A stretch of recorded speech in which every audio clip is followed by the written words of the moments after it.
welcome to On the Record, where we talk with your favorite musicians about their favorite albums, like their favorite artists that had a huge influence on. And today's album you chose to talk about, Mark, is Meatloaf's "Bat Out of Hell."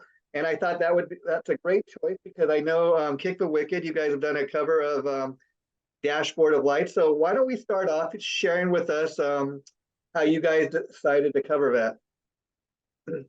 Well, we were looking for, so what we typically do when we were covering those tunes through Wicked Tributes and Kick the Wicked is Scott was really good at picking a lot of these, actually. So he would look for like the B-side stuff, and because we didn't want to do all the stuff that everybody else was doing, it's kind of like So, but in this particular case, it's an iconic song. It's really hard to reproduce. It's not an easy song. There's lots of moving parts.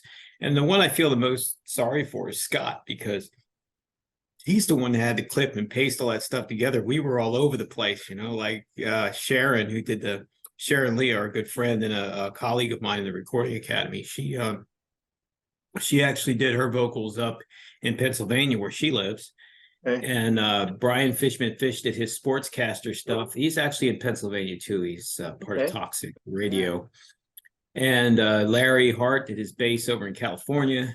And my drummer, of course, Rory, did drums in Nashville, Tennessee. I did all the vocal for me over here in Fayetteville, Arkansas. And then it all got dumped over on Scott over in they put it all together, huh? In Orlando. But he did a fabulous job. Really blew me away how well it came out. And a lot of people are really digging it that have been listening to it, because they said the same thing I just did. Holy crap, you did Paradise by the Dashboard Light. That is not an easy song to do. And so we were like, yeah, tell us about it, right? So but it came out great, and it's submitted for consideration to the Grammys this year under the performance. See, in the Grammys, you can submit a cover under a performance category. Wow. You could also place it into an arrangement category. You cannot put it in a song because obviously not ours. Jim Steinman wrote it, and the famous Meatloaf, God rest his soul, he and others are the ones that did the work on it. So but anyway, that's where it all came from. But we chose that one because it's iconic. We wanted to do some iconic tunes. Sure. Like we did Tom Sawyer, which is iconic, and stuff like that. So we wanted to make sure that we did. I mean, this, I think, I gotta say, I love a lot of the Meatloaf stuff, but this is probably my favorite song of all of them. Vocally, what was it like for you? Because again, he's almost like an opera singer. I mean, he can one of those guys that can kind of do it all. Well, the way that I approach any of them when we're doing tributes is it's obvious we're not going to sound exactly like them. Sure.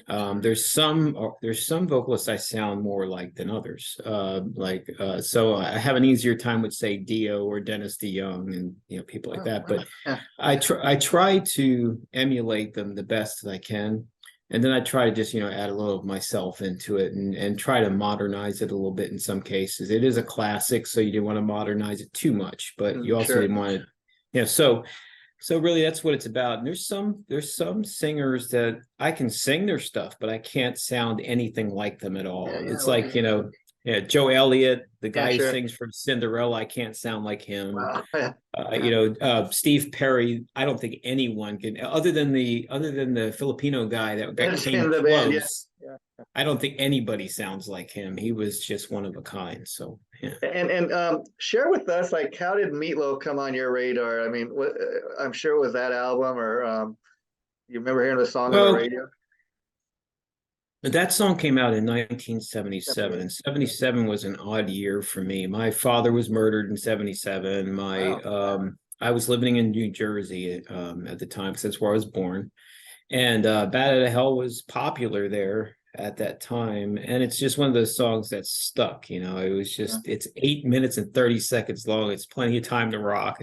It's got some really cool parts in it. And the back and forth is really cool. It's almost, like Broadway kind of play perspective. So it was just a really cool song. And for 77, it kicked butt, right? You know, Yeah, I mean, that's disco what I was love. mainly the thing then. So having Bat Out of Hell was something great. Yeah, if you were around back then as we were, you remember when it got to the point in the late 70s, kill disco, and people were running over their disco records and all that. But Yeah. yeah, you know, you make a very good point because it was almost like a rock opera, and I love like his Mhm. changes in the voice as you talk about, And the other thing I always loved about the Meatloaf story, if you will, is he was not your typical rock star. I mean, he did not have the typical rock star good looks, and yet a huge reason that he made it in the music business was simply because of his talent, which you don't see that too Well, often, you know. I've also heard from others. I didn't know him Yeah, personally, personally, yeah. obviously, but I've heard from others that he was really a nice guy. Um, he just so you don't have to be good looking to have charisma, right? No, I get So you, I get you. yeah, But so what I mean is, yeah, he's not yeah. the typical rock star, and I love the fact he was one. I would kind of refer to him as an underdog in a lot of ways, and he found success in spite of that. So he's one of those characters that people always love to kind of cheer him on.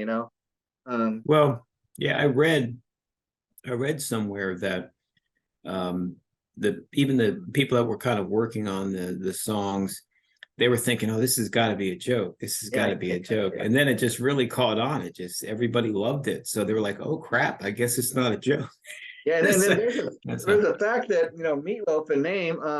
I heard him talk about many times over years. Fact that that people would call him that, kind of, and he embraced it, and look at what he went mm, on to become, and yeah. and even just the fact of him and Jim Steinman coming together. I was reading that Jim Steinman wanted to kind of have an equal billing as Meatloaf, but it was actually the record company thought, no, Meatloaf, he's a singer, we're going to make him the star, but yet it was those two coming together. I mean, can you imagine if he didn't have Jim Steinman? It might have been a very different sound. Yeah, well, that's kind of typical with these, especially some of the earlier artists like Elton John.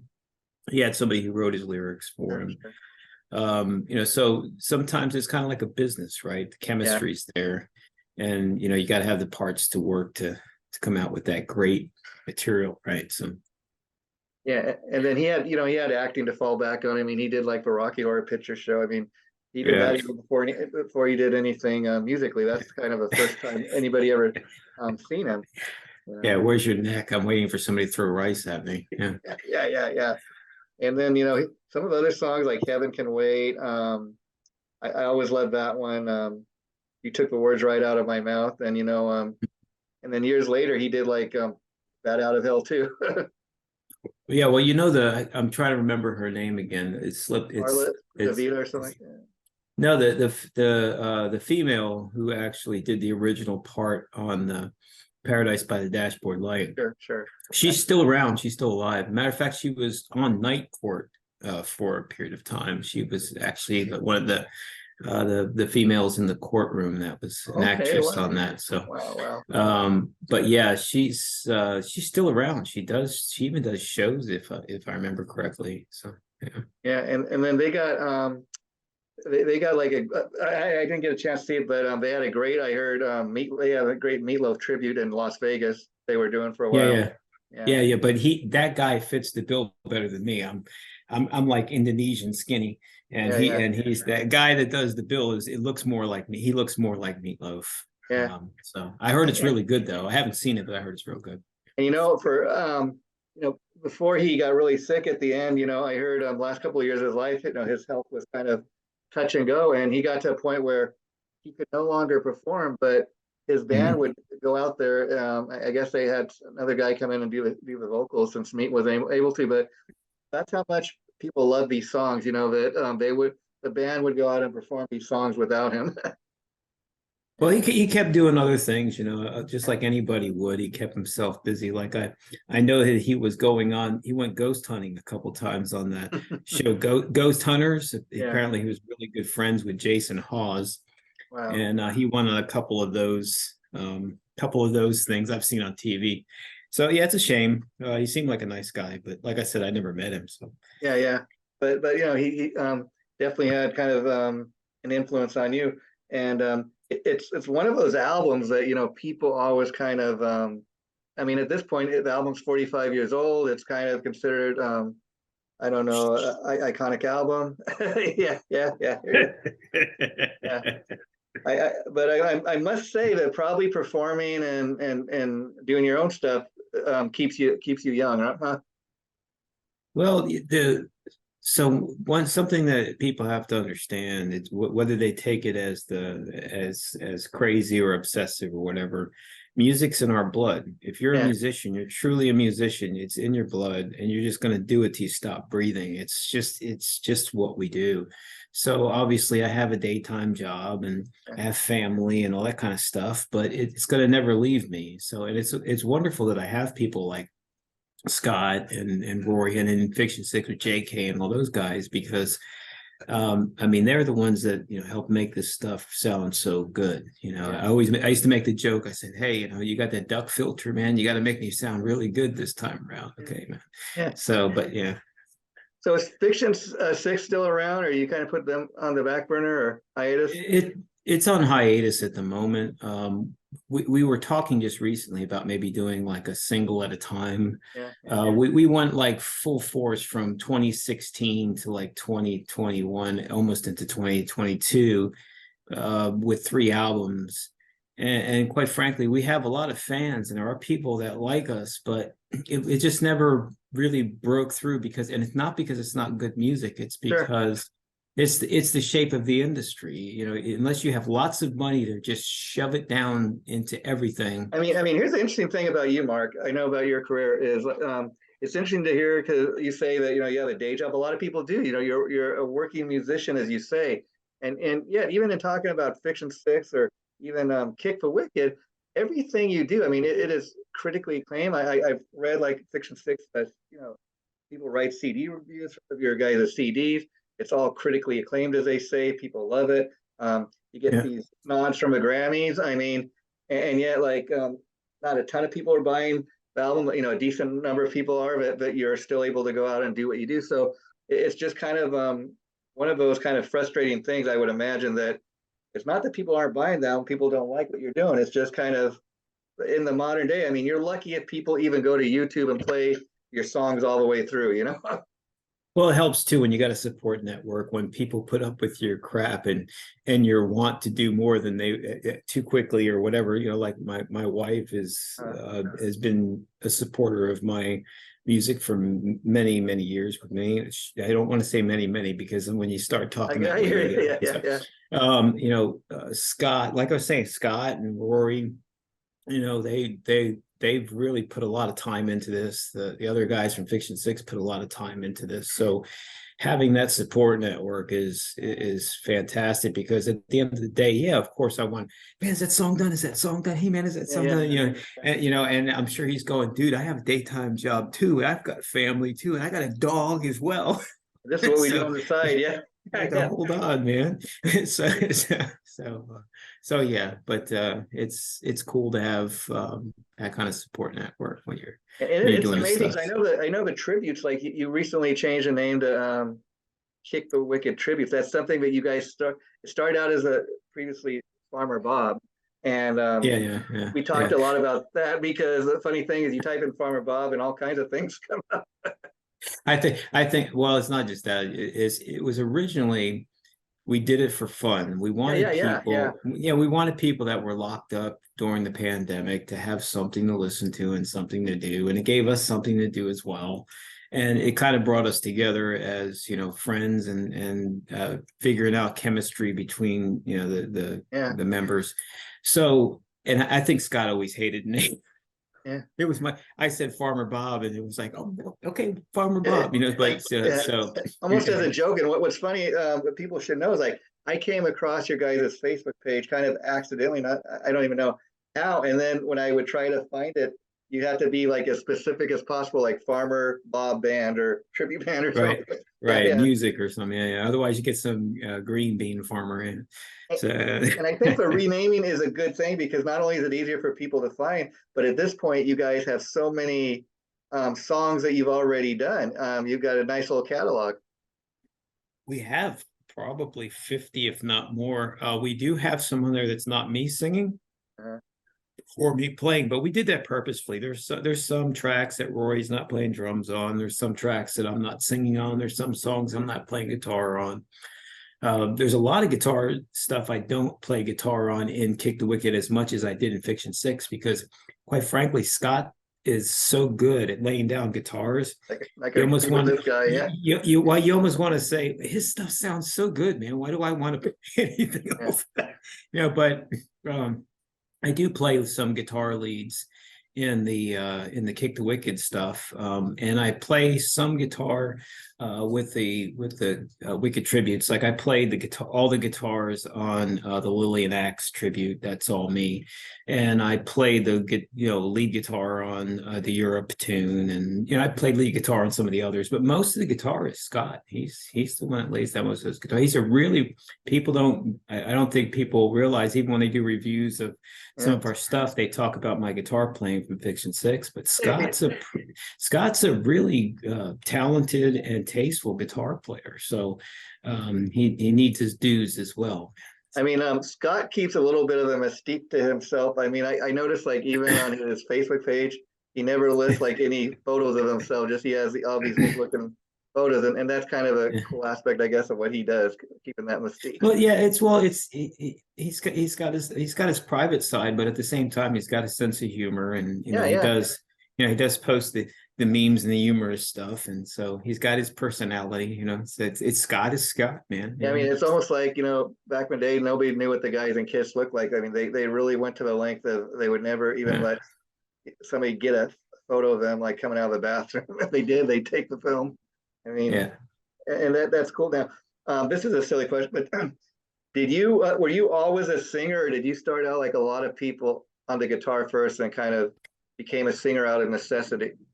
Well, I started off on guitar. Originally, I started off on tenor sax, is what I played for some years. And then I picked up the guitar late. I think I was 17 when I picked up the guitar. And I was a quick learner. Went through my mother's record collection and just started learning stuff off there. And I loved everything out of there. I had stuff all the way from Mahalia Jackson to Janis Joplin and Redbone and all kinds of stuff, and then classical and then rock, so, and disco, everything was in there. I mean, so I listened to the Bee Gees, I listened to it all. So. And I think what's interesting about the tributes you guys have done is it's a wide selection of artists. I mean, and at the same time, anybody who's ever listened to Fiction 6 or Kick the Wicked, you've done a great job of creating your own voice. Oftentimes people kind of get in the trap of sounding like the guys that influenced them. I think you're able to do that on the tributes, and that's kind of very fitting for that. But at the same time, somebody puts on some of your original music, you've developed your own sound, your own voice. And it's interesting because Kick the Wicked and Fiction 6, same singer, but yet very different sounding. Yeah, well, I changed it up a little bit. So obviously, the pool of influences I have, I'm very open. I'm very wide open to listening to lots of things and being influenced by lots of things. And like Tony Harnell is one of my favorites. Jeff Tate obviously is one of my favorites. Dennis DeYoung is one of my favorites. Tommy Shaw, Ray Gillen was freaking awesome. Dio, obviously, but there's lots of them. And but you every now and then you'll catch a twinge of one of those influences when I might do a more of an operatic part or something. But for the most part, me. I just, when I step up to the mic, I sing. I got better over time. The tributes actually made me a lot better because I was kind of getting out of my comfort zone. Sure. And you can hear a big difference from the first Fiction 6 record to the third one. I'm a much different vocalist as I went along. So I appreciate that, though. That's an excellent compliment, because when I was younger and first starting to learn how to sing, obviously I got labeled with the Dennis DeYoung and stuff and everything. So but I think I'm breaking out of that, and I think that's probably why that you've done all these different kind of covers, and they're drastically different types of singers. Ray Gillen, there's a name you haven't heard in quite a while, and it's interesting because as great of a singer as he was, he died tragically young, and it's a shame because you can only kind of imagine what kind of a career he could have had he lived longer. you know. Yeah, he was amazing vocalist. I also saw some of his live stuff with Sabbath. He was really good. Um, so that ones we did with Wicked Into the Tributes, which dark, is yeah, Strings in the Dark. yeah, Um, that was an interesting too because there's certain inflections he has, and if he didn't do them just right, yeah. it wasn't going to work. So I tried to get as close as I could to his original inflections on that.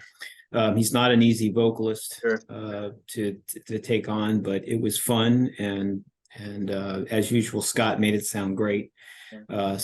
And Rory is a world-class drummer. So I mean, he's really good. And I don't think enough people know about him, and know how good he is. But he's a good drummer. So Yeah, yeah, and then it must be fun that you guys don't live like down the street. So when you get a song and it's all kind of finalized, you're like, man, we got it. We got the final product. right. Though those guys are probably happy about it. If I was too close, they'd be like, "Oh man, Mark's coming! Get quick! Lock the door!" So how does one of those songs usually start? Like does Scott or you get an idea and hey, what do you think about doing a tribute to this song or do you guys kind most of of all get in a room and start talking? no, I think most of the tributes are pretty much picked by Scott. And he would send different ones because Scott, it was always, hey, I got this other one I was working on. Hey, I got this one I was working on about 2 years ago. Hey, what about this one? So, he would just send them over. And then if my voice didn't sound right on them, we didn't do them, or he got another vocalist to sing on them. But no, it usually started with Scott. I think there was a couple that I brought to the table, which I asked to do Lillian Axe. I asked to do the Europe Superstition one. But he's still the one that puts it together because he's got the production and engineering skills and all that kind of stuff, and it makes it a lot easier when you have somebody that knows how to map that stuff Lillian out. Axe, I love that for the simple fact that there's a band that maybe should have been bigger than what they were, and again, a lot of people have forgotten about Lillian Axe. They're still around, pumping out new music, so it's nice to see you guys kind of tip your hat to them and give them some cred. Well, I'm really close to Steve Blaze, and I haven't seen him in a while. I think the last time I saw him was with my buddy Todd Schmidt, probably about 6-8 months ago. I think I last saw him, but the first time I saw him was in '85 because I used to work at a club on the Gulf Coast called the Cheyenne Social Club, and Wow. Lillian Axe used to come through there and play. And I got up on stage and took Stevie's guitar and we played War Pigs together. Yeah. So, or was it Paranoid? No, it was Paranoid. We did Paranoid. Wow. And Typical so, Paranoid. yeah, I know you. Did he ever give you his thoughts on your guys' version of a song, the William Axe song? Oh yeah, he thought it was great. He said, "Man, you guys knocked it out of the park, man." So Yeah, yeah. and again, Mark, to TV other covers I really loved the one of Children of the Sea and Yeah. the Megadeth one, Sweating Bullets. Sweating Bullets was kind of fun because I love the footage because it's just so. I said I got to look like a crazy guy in like an insane asylum, so I put on like a hoodie and I put on like this one of the sock hats, some of the sock hats, and I put on like ripped gloves. Like I had Really a couple of my white. is schizophrenic. I mean, Yeah. if you've ever seen the Megadeth video, I mean, besides what he did vocally on the song, and I mean, he killed it vocally, but like in the video, he really portrayed, I guess, what the song was supposed to be because you really feel like he's having a breakdown or something. Hello, it's me again. Yeah. Yeah. And again, even talking about Meatloaf and different voices. I mean, you really had to get into the personality of that song, if you will. Yeah, the hardest part in that song actually, and it's Scott who picked it out, and I didn't hear it right off the bat, but it's the harmony in the chorus.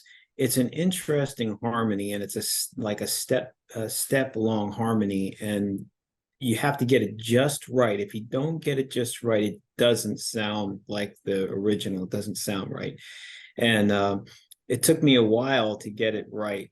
Yeah. But Scott picked out the notes, and he says, "It's these, dude. It's these Yeah, notes yeah. right here." And I was like, and when I sang the ones he sent over, I said, "Yeah, yeah, it's those." So yeah. And then another one I loved, you guys did a version of Van Halen's "Somebody Get Me a Doctor." I mean, what was that like? Trying to channel your best David Lee Roth. Actually, I didn't sing that one. That was Okay. that was a singer out of I think out of Tennessee. I think it's one of Rory's friends. I think I can't remember if it's Tennessee or Okay. Louisiana, Wow. but it's a Wow. friend of Rory. But I could not. It's another guy. Just could not sound like Diamond Dave. People will say, "Oh, he's so easy to sing." It's not about whether something is easy to Yeah. Yeah. sing. You got the It's a matter of what you sound like when yeah. you sing it. It's Yeah. tonality, it's inflection, all those things, phrasing, all those things are important dynamics that make a singer. So some people just can't emulate them the same. And Like Dave's got his own thing going. I don't think I don't think he's got the voice maybe to cover the Sammy stuff, obviously, and no, he's not really interested. But Dave's always had his own thing. That's what I loved about what he did in Van Halen. yeah. Nonsensical lyrics, but he made it. For what he did, it worked. Yeah, Yeah. Well, he figured he was going to drink whiskey on stage anyway. yeah, So yeah. that's Where Sammy yeah. Hagar, he could kind of do. Have you ever tried to like do a Sammy song? We were going to do one. Matter of fact, I think we were going to do Pound Cake, and Scott even had the drill, and he was trying to get the right Oh tone for the wow, yeah, drill. But we never got to finish that one. But I'd love to do a Sammy yeah. Hagar one. I can definitely do his range. It's not a problem. But yeah, I'd like to try Yeah, to do there it was again. always because the songs came out around the same time. There's always that controversy of who did the drill thing first, Van Halen or Paul Gilbert. Well, I can tell you, it was cool what Van Halen did with it, but Yeah, to watch Billy Sheehan and Paul Gilbert do that live with two drills in yeah, harmony, yeah, that's a sight to see right there. So yeah. And speaking of Paul Gilbert, I gotta tell you, if you haven't checked out, he's got this Dio album that just came out. Cover of mm, it's an album of stuff throughout Ronnie James Dio's career, like Dio, Sabbath, Rainbow, obviously. mm, And what he does is they're instrumental tracks. Obviously, in the parts where Ronnie would sing the vocal, Paul is kind of singing like the vocals through his guitar. It's very unique phrasing, but it works. It's great. right, Yeah, right. yeah, yeah. Well, in the punk rock days, they would take headphones Hmm. and they would sing directly into the headphone to get that fuzzy, nasty, Yeah, grungy sound. So, people try different things, and over those years, they turned them into plugins now, yeah. know. And then before I let you go, Scott, two more I want to ask you about. I loved you guys did a cool Boston tune, "Smokin'." And again, Mhm. what I loved about that, not the most obvious, people might expect, oh, they'll do like more of a feeling, but I love that you went for a little more kind of harder edge song. Yeah, well, I like the fact too that again, the other guys in the band like Scott looks for the right sound Yeah, for that particular track. So like he'll go listen to the guitar player and say, I need, this sound. So I need to try that amp with that thing and this so he can get as close as he can yeah, to the sound of that particular guitar player. So it makes it a lot easier when you have that because then it puts you like in the place in the mood yeah. from the original tune. So Yeah, I always loved Boston. It's a shame a lot of people forgot about them, but yeah, you can put on any of those Boston albums, and man, it'll take you back. well, Yeah, he's not he influenced a lot of vocalists, but he's not an easy singer either. And another one that wasn't real easy is the Kansas stuff. Because not because of the range, but it's the certain tone and the certain phrasing of that song that was more difficult than anything else. and then you did the "Living After Midnight" one, didn't you? The Judas Priest. Yes, we did. We did "Living After Midnight," and I actually sang a wrong lyric in that song. It's sacrilege to Judas Priest, but Wow. But you can't tell because Yeah. the way I sang it, but it's definitely not the right lyric. It's one line. If anybody catches it, I think it's supposed to be "rockin' till the dawn" or something like that. And Yeah, yeah. think I said like "rocking out the door" or something like that. But Yeah, it was some people, I mean, and I'm guilty with some people I know think "rocking it's through the like door" or something. rocking to the door, rocking to the dog. Yeah. Yeah, yeah. I think I sang that wrong. Yeah. So, but anyway, yeah. But that probably has a lot to do, though, the fact that people hear it differently. With when he, was doing the song, he had a very heavy British accent, so Yeah. that has something to do with it. But how big of a Judas Priest fan were you? Oh, I loved Judas Priest. They were great. Even with their cover from the Johnny cover B. of Good. Green and Alicia, I mean, Yeah, I liked all. I was big on Judas Priest and Kiss and AC/DC and all those bands back in the day, right? So, yeah, but yeah, they were great. I loved, later on I loved bands like Crocus with Screaming in the Night. I love that yeah. song. So yeah, there's a lot of those bands that defined us, right? So, Yeah. Well, you Mark, know. as usual, it's great talking to you. Keep catching up. Before we let you go, is there anything you want to let fans know that's coming up that you're working on currently?